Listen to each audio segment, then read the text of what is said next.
We're now going live to the Diplomacy Forum in Antalya, where A News editor Saida Sahidova will update us on the proceedings. Sahida. Hello, I'm in Antalya Diplomacy Forum 2021, which has been delayed from last year because of the coronavirus pandemic. And Turkish President Recep Tayyip Erdogan has given incredible speech mentioning about the issue of on the table, which is terrorism, racism and Islamophobia. And he also mentioned important issues that I will be speaking with Ambassador Matthew Bryza just beside me. Welcome to our program. Thanks, Heidi.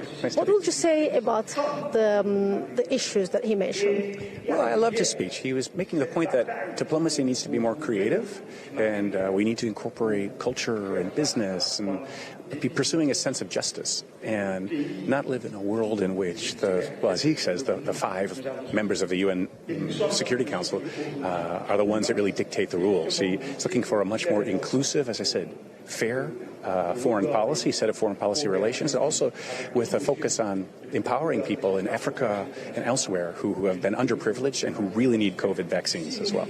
He also mentioned about the cooperation between Turkey and Africa, which is also important, that he paid important attention to that. What would you say about the cooperation in the future? Yeah, that's what I just said. He mentioned how important it is that African countries share in the global prosperity. And Turkey has done a great job in expanding its diplomatic presence in Africa. And as the president said, Turkey has the 5th largest diplomatic service in the entire world. And by the way, 1/5 of all foreign ministers in the world are here at this meeting. So I think he's sincere when he says that the world has a responsibility to help the people of Africa to prosper, because it's only that way that we're going to be safe from the pandemic and that we can all prosper together and have stability. He was also in Azerbaijan, in Shusha, which is liberated from Armenian occupation. What would you say about this historical moment as well?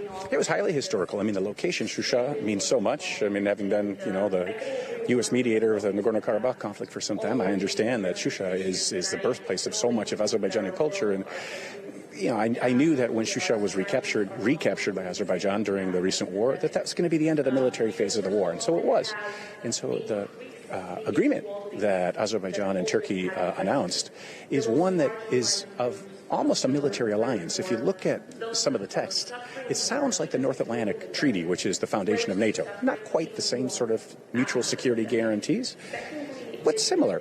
So it's, even though everybody talks about Turkey and Azerbaijan as one nation and 2 states, even though there's been strong economic cooperation thanks to the Baku-Tbilisi-Ceyhan South Caucasus gas pipeline, this is the first time we've seen Turkey and Azerbaijan say, also in the military security sphere, we are totally joined together. That's powerful.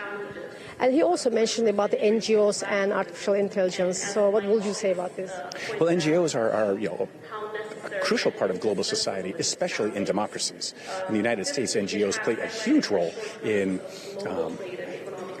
identifying issues that need attention of lawmakers and government officials, and in applying, I can say, pressure.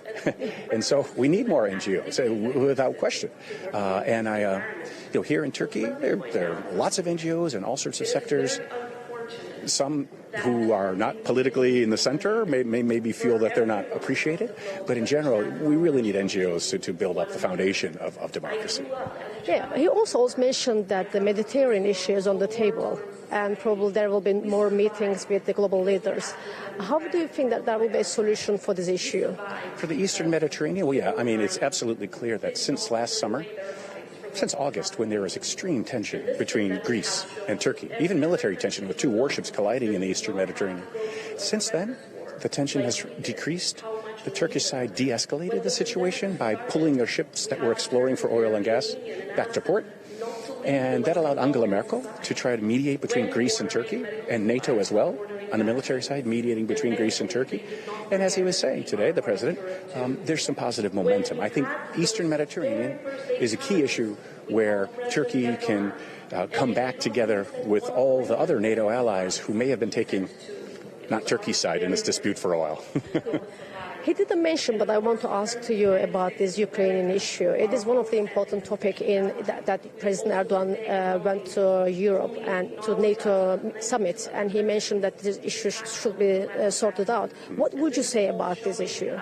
I think that Ukraine and protecting its sovereignty and restoring its territorial integrity is a deep and sincere goal of President Erdogan, and also of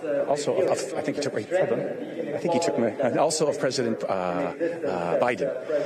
They see that Russia is being very aggressive toward Ukraine, threatening it with another invasion, and so President Biden cares very much about Ukraine's security.